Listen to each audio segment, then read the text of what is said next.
Namaskar. A warm welcome to World News and Indian Perspective on All India Radio. This is Gaurav Sharma and with me is R.S. Raghu bringing glimpses of the major developments of the day from across the globe. Over the next half an hour, we shall bring you the latest from the world of politics, economy, sports, entertainment and more. The headlines. President Ramnath Kovind participates in the Golden Jubilee celebrations of Bangladesh's independence in Dhaka, says India has always attached the highest priority to its friendship with Bangladesh. Indian Parliament pays homage to the soldiers for their supreme sacrifice during the 1971 Indo-Pakistan War. French Defence Minister Florence Parly to begin her official visit to India on Friday. WTO members meet to discuss TRIPS waiver for COVID vaccines amidst growing threat of the Omicron variant. Typhoon Rai batters southern Philippines, forcing thousands of people to take shelter. And in badminton, defending champion PV Sindhu and former world number 1 Srikanth enter the singles quarterfinals of the BWF World Championships at Huelva in Spain.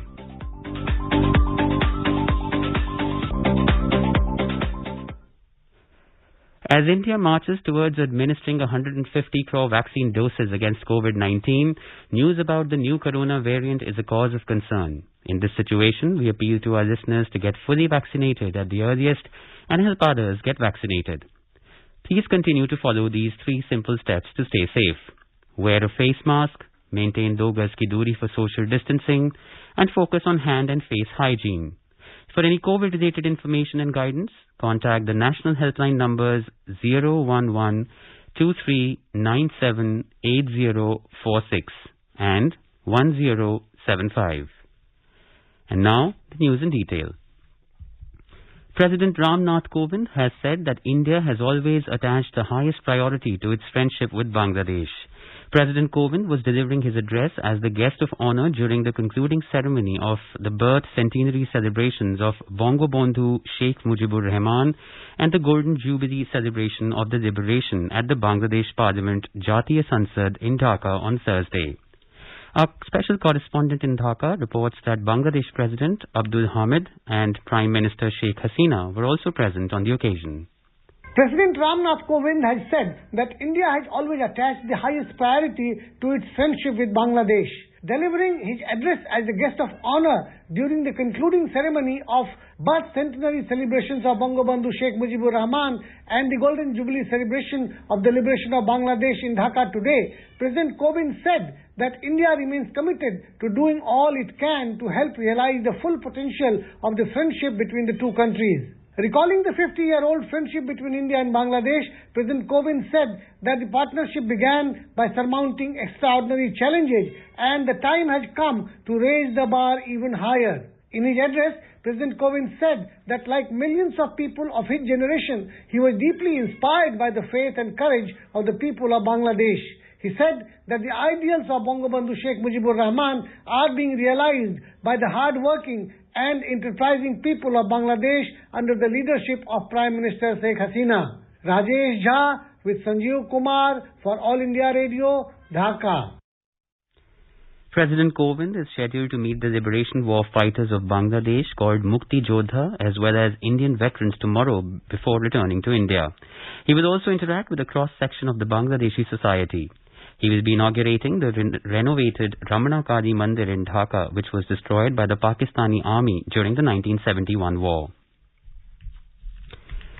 On the occasion of the 50th Vijay Diwas, Prime Minister Narendra Modi participated in the homage and reception ceremony of the Swarnim Vijay Mashals at the National War Memorial in New Delhi on Thursday morning. On the occasion, the Prime Minister laid a wreath at the National War Memorial. Mr. Modi merged the 4 flames, which have traversed along different directions since last year, with the eternal flame at the National War Memorial. Defence Minister Rajnath Singh released a commemorative stamp at the National War Memorial. On this day, last year, as a part of the Swarnim Vijay Varsh celebrations to commemorate 50 years of India's victory in the 1971 war and the formation of Bangladesh, the Prime Minister had lit the Swarnim Vijay Mishal from the eternal flame at the National War Memorial. Elsewhere, the Indian Parliament remembered the supreme sacrifices of the brave soldiers during the 1971 Indo-Pakistan War. When the House met for the day, Rajya Sabha Chairman M. Venkaiah Naidu said that on this day in 1971, our valiant and fearless soldiers achieved victory against Pakistan, which led to the formation of Bangladesh as a new nation. As the Lok Sabha met for the day, Speaker Om Birla led the House in remembering the sacrifices made by the armed forces. The Lok Sabha also observed silence on the demise of Group Captain Varun Singh, who succumbed to injuries sustained in a chopper crash on the 8th of this month. France's Minister for the Armed Forces of France, Ms. Florence Parly, will be on an official visit to India on Friday to strengthen Indo-French strategic and defense ties. In a statement, the French embassy in New Delhi said that Minister Parly will call on Prime Minister Narendra Modi and hold the annual defense dialogue with her counterpart, Mr. Rajnath Singh. The in-depth talks will cover all the aspects of the wide-ranging Indo-French defense cooperation, including operational defense cooperation, particularly maritime security in the Indo-Pacific. A report.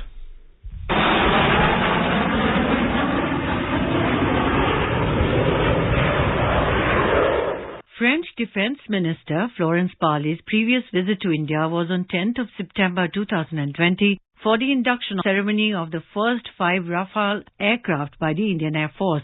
Since then, a total of 33 Rafale jets have been delivered to India. Minister Parly's visit on Friday is expected to provide a new thrust to the close and ambitious defense partnership between the two nations. Ms. Parly will also meet National Security Advisor Mr. Ajit Doval for discussions on regional security issues. Coming in the wake of the tragic demise of the Chief of Defence Staff, General Bipin Rawat, Minister Parly will pay tribute to the General and India's soldiers at the National War Memorial in Delhi. With the growing importance of the Indo-Pacific region, the visit also highlights France's engagement in the Indo-Pacific and the centrality of India in the French strategy. The two nations are united in their vision of ensuring an open Indo-Pacific free from any one nation's hegemony. The minister is also expected to reiterate France's commitment to strengthening India's defense industrial base in line with the Make in India program. Anita Anand for World News AIR. Typhoon Rai is battering the southern Philippines, forcing thousands of people to take shelter amid warnings of widespread flooding and destruction. Typhoon Rai made landfall in the Philippines on Thursday, bringing with it sustained winds of up to 195 kilometers per hour. According to reports, power and communication lines are currently down on parts of Siargao, and the UN says 13 million people could be affected by the typhoon. Flights were cancelled and ports closed because of possible storm surges. Rai is one of the strongest typhoons to hit the Southeast Asian country this year. The trade-related aspect of intellectual property, or the TRIPS Council of the WTO, is meeting to consider the proposals made by India and South Africa for a temporary waiver of IP on the COVID vaccine technology from Thursday. The UK, which took part in the Council's meeting, said there is no consensus yet on the broad scope of IP rights waiver as championed by India and South Africa. A report. The meeting assumes significance as the threat of the Omicron variant looms large around the world. The WHO on Wednesday warned that the Omicron variant is the fastest spreading COVID variant yet detected. The WHO had earlier blamed the developed countries for the rampant vaccine inequity, which accelerates the mutation of the virus, resulting in variants such as Omicron.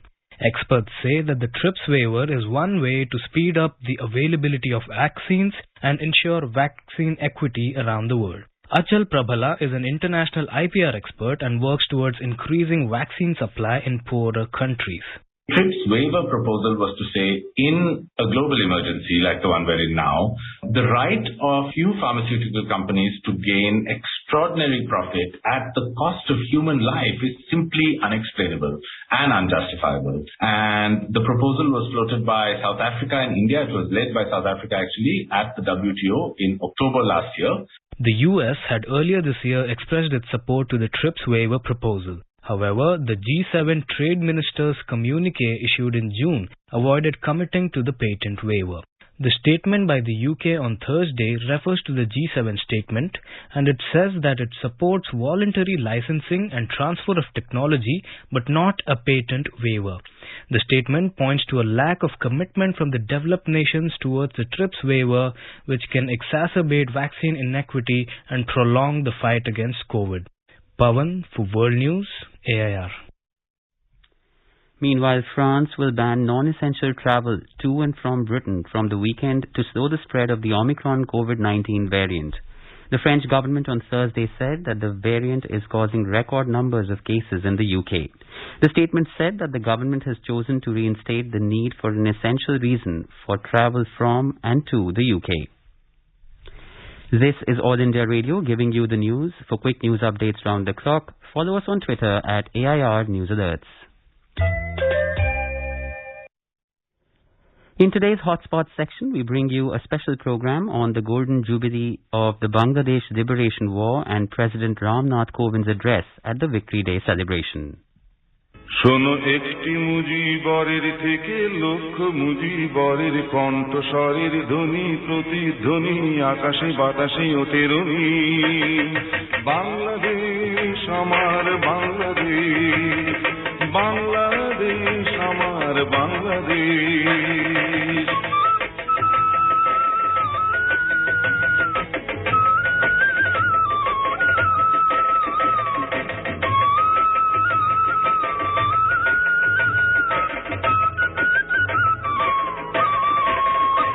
শোনো একটি মুজিবরের থেকে লক্ষ মুজিবরের কণ্ঠস্বরের ধ্বনি প্রতিধ্বনি আকাশে বাতাসে ওঠে রনি বাংলাদেশ আমার বাংলাদেশ বাংলাদেশ আমার Bangladesh. That was the voice of Anshuman Roy with the song Shono Ekti Mujiborer Theke. The song narrates how the voice of one Mujibur, the father of Bangladesh, resonates with a million others, reverberating across the skies in praise of their beloved nation. The evocative song is steeped in nostalgia, harking back to the heady days when Bangladesh came into existence 50 years from today. On the 16th of December 1971, Pakistani forces surrendered to the joint Indian and Bangladeshi forces in what was one of the most emphatic victories on any battlefield in history. India's Foreign Secretary Harshvardhan Shringla speaks on the significance of the day. The 16th of December marks the date on which Pakistani forces surrendered to the joint Indian and Bangladeshi forces, and it is a day on which the state of Bangladesh was created. It is a day that is important to both our countries, and it is fitting that our two countries are celebrating this event jointly at the highest levels. The year 2021 holds a special significance in the relations between India and Bangladesh. The year commemorates the confluence of three major events in the life of Bangladesh and its friendship with India. The Triveni of celebrations include the Golden Jubilee of the independence of Bangladesh, the birth centenary of Bangabandhu Sheikh Mujibur Rahman, and 50 years of the establishment of diplomatic relations between India and Bangladesh. In continuation of the bilateral engagement between the two neighbors at the highest level, India's President Ram Nath Kovind is on a 3-day visit to Bangladesh. On the first day of his visit on Wednesday, President Kovind paid tributes to the martyrs of the Bangladesh Liberation War. Today, on the second day of his visit, President Kovind graced the Victory Day and Mujib Borsho celebrations in Bangladesh. In his address, the President spoke about the dreams and aspirations cherished by Bangabandhu Sheikh Mujibur Rahman and how they are being carried forward under the leadership of Sheikh Hasina. Gono Prajatantri Bangladesher জনগণকে আন্তরিক অভিনন্দন ও শুভেচ্ছা জানাই. On this historic 50th anniversary of the liberation of Bangladesh, I bring you festive greetings from your 1.3 billion brothers and sisters in India. We celebrate with you this historic day. 50 years ago, the ideological map of South Asia changed irreversibly and the proud nation of Bangladesh was born. On this occasion, I pay tribute to the memory of the untold suffering of tens of millions of people of Bangladesh especially the brutalized daughters, sisters and mothers. It is their sacrifice and the righteousness of the cause of Bangladesh that has transformed the region. Indeed, seldom has humanity witnessed sacrifices on a scale so epic as during the 1971 War of Liberation. Your struggle for freedom has a special place in the hearts of every Indian, especially those of my generation.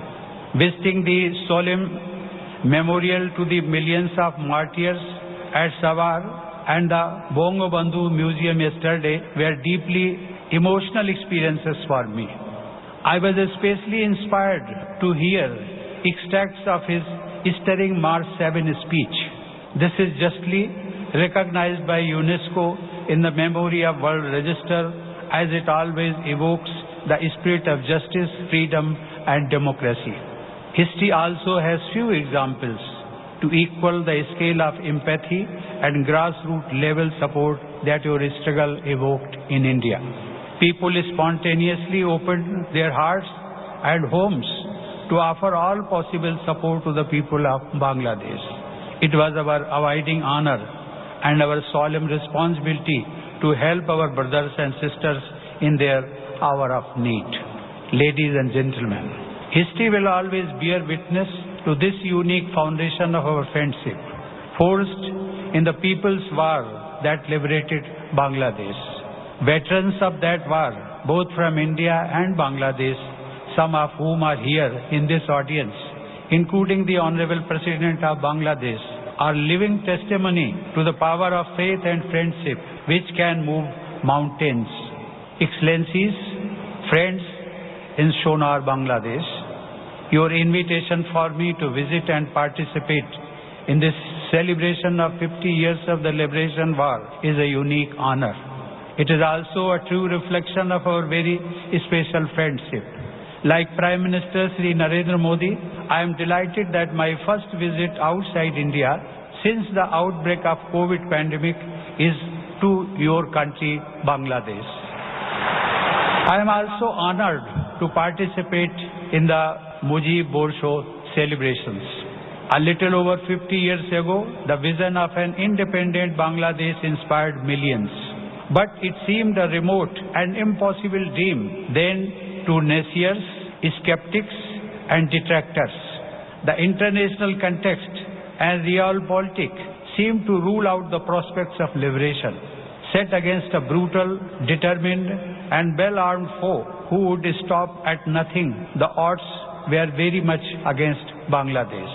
But the inspiring statesmanship of Bangabandhu, his clear-sighted moral conviction and his unflinching determination to seek justice for the people of East Pakistan were truly the game changers.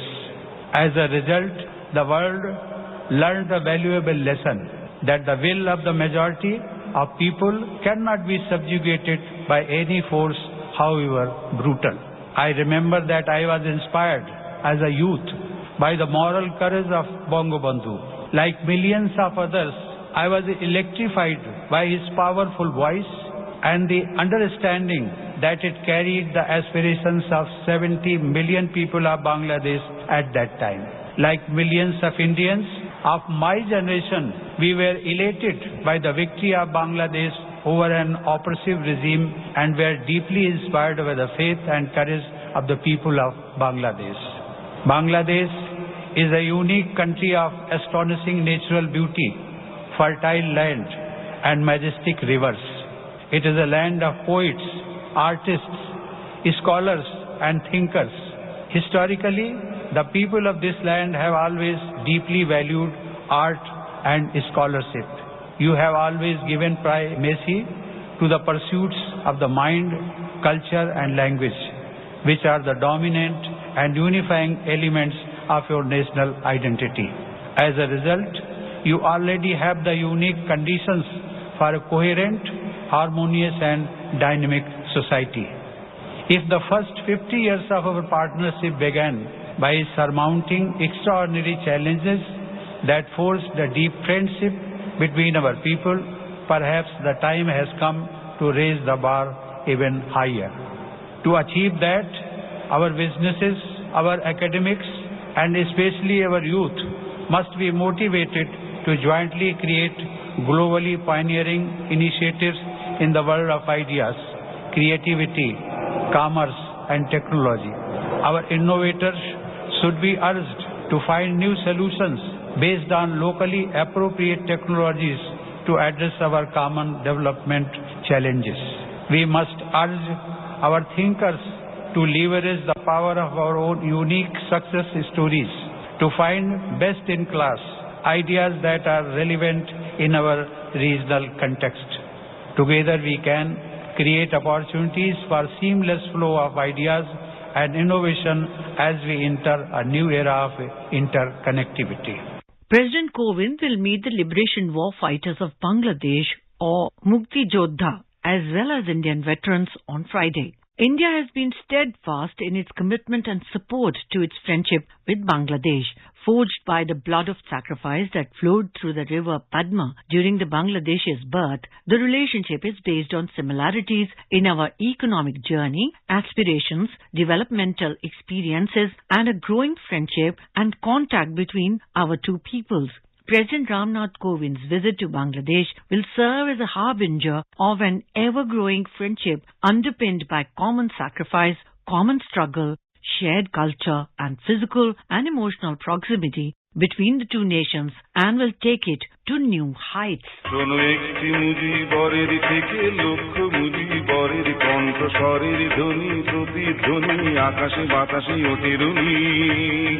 Bangladesh আমার বাংলাদেশ, বাংলাদেশ আমার Bangladesh.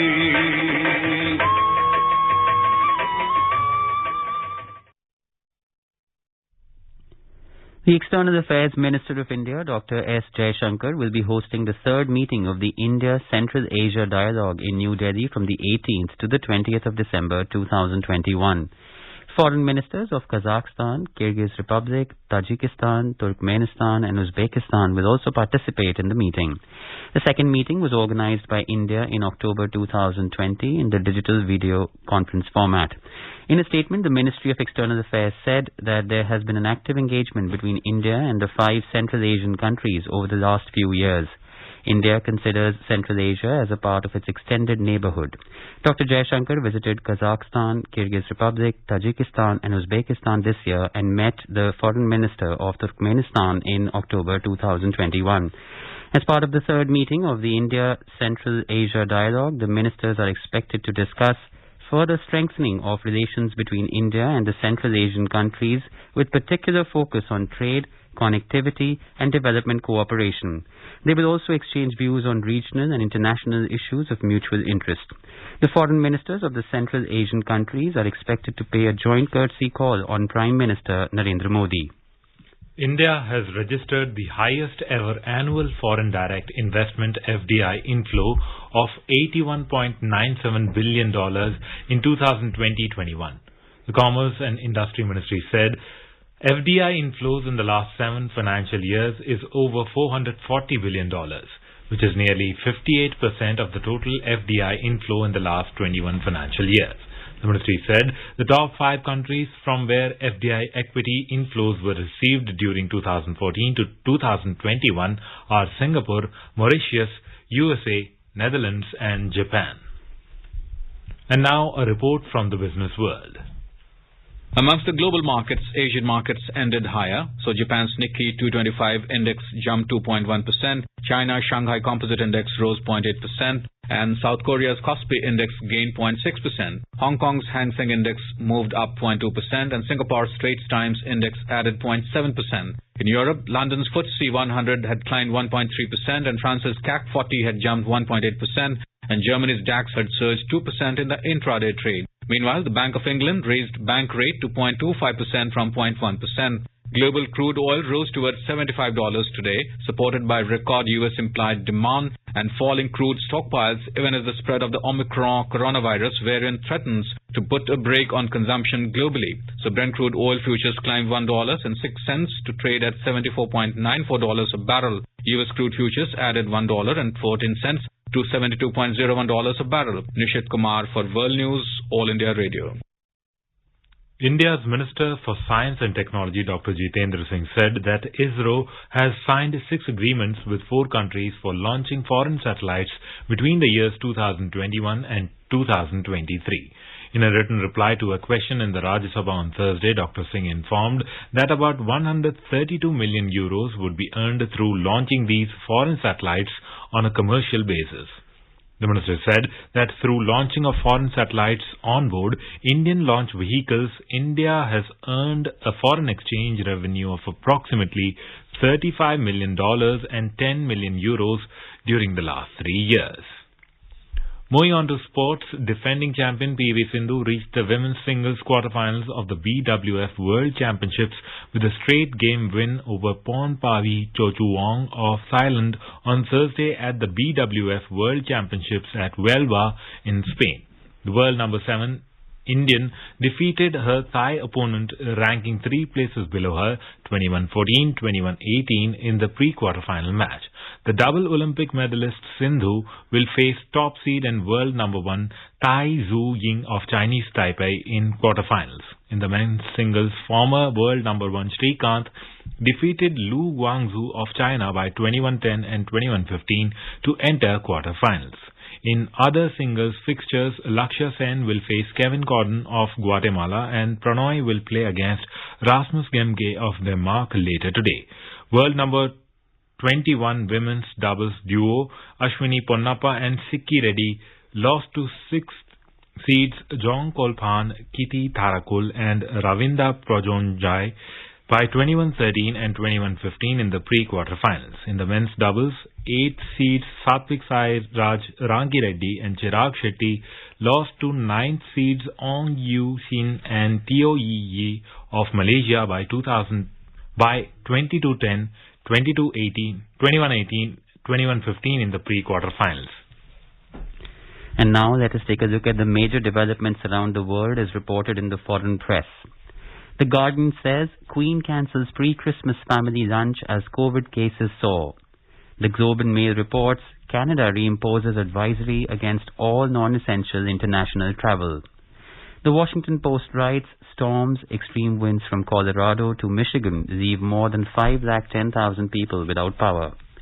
Financial Times says Chinese creditors sue Evergrande for claims totaling $13 billion. The Wall Street Journal reports Bank of England raises interest rates to battle inflation. The Himalayan Times writes Buddha Air flight makes emergency landing in Bharatpur due to engine failure. Khaleej Times reports Dubai Police and the UAE Financial Intelligence Unit join forces to combat money laundering.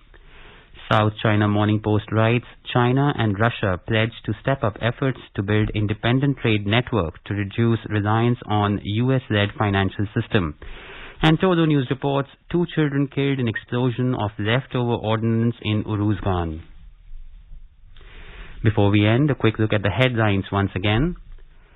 President Ram Nath Kovind participates in the Golden Jubilee celebrations of Bangladesh's independence in Dhaka, says India has always attached the highest priority to its friendship with Bangladesh. Indian Parliament pays homage to the soldiers for their supreme sacrifice during the 1971 Indo-Pakistan War. French Defence Minister Florence Parly to begin her official visit to India on Friday. WTO members meet to discuss TRIPS waiver for COVID vaccines amidst growing threat of the Omicron variant. Typhoon Rai batters southern Philippines, forcing thousands of people to take shelter. And in badminton, defending champion PV Sindhu and former number 1 Srikanth enter the singles quarterfinals of the BWF World Championships at Huelva in Spain.